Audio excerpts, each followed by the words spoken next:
விசாலமான முற்றங்கள் வழியாக நீங்கள் அலைந்து திரிந்து அதன் அரண்களில் நடந்து செல்லும்போது கடல் மற்றும் சுற்றியுள்ள கிராமப்புறங்களின் அதிர்ச்சியூட்டும் காட்சிகளால் நீங்கள் ஆச்சரியப்படுவீர்கள்.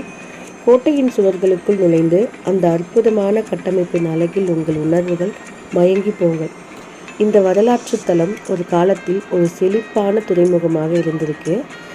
நடுப்பகுதியில் கர்நாடக நவாப் தோஸ்தி அலி கானால் நியமிக்கப்பட்டு கடல் படை எடுப்பாளர்களை தடுக்க ஆலம்பாறை ஒரு கோட்டையாக கட்டப்பட்டது.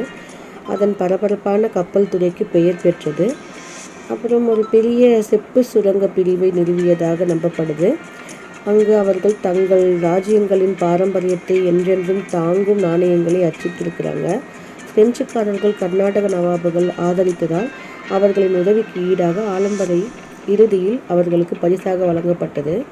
அதன் முதன்மையான காலத்தில் ஆலம்பாறை கோட்டை வர்த்தக மையமாகவும் இராணுவ வலிமையின் கோட்டையாகவும் இருந்திருக்கு. இந்தியாவில் ஆங்கிலோ பிரெஞ்சு போர்களில் இது ஒரு முக்கிய பங்கை கொண்டிருக்கு. பிரெஞ்சுக்காரர்களின் உறுதியான கூட்டாளியாக செயல்பட்டிருக்கு. இதன் சுவர்கள் நடந்த போர்கள், கையெழுத்தான ஒப்பந்தங்கள் மற்றும் நடத்தப்பட்ட வணிகங்களால் எதிரொலிக்கின்றன. மேலும் நீங்கள் இந்த எல்லைக்குள் நடக்கும்போது நீங்கள் காலத்தில் பின்னோக்கி சென்று விட்டீர்கள் அப்படின்னு நீங்கள் உணர்வீங்க. பல நூற்றாண்டுகள் கடந்தாலும் ஆலம்பரை கோட்டை ஒரு பிரமிக்க வைக்கிற அழகான மற்றும் பிரமிக்க வைக்கும் அமைப்பாகவே இருக்குது. நீங்கள் வரலாற்று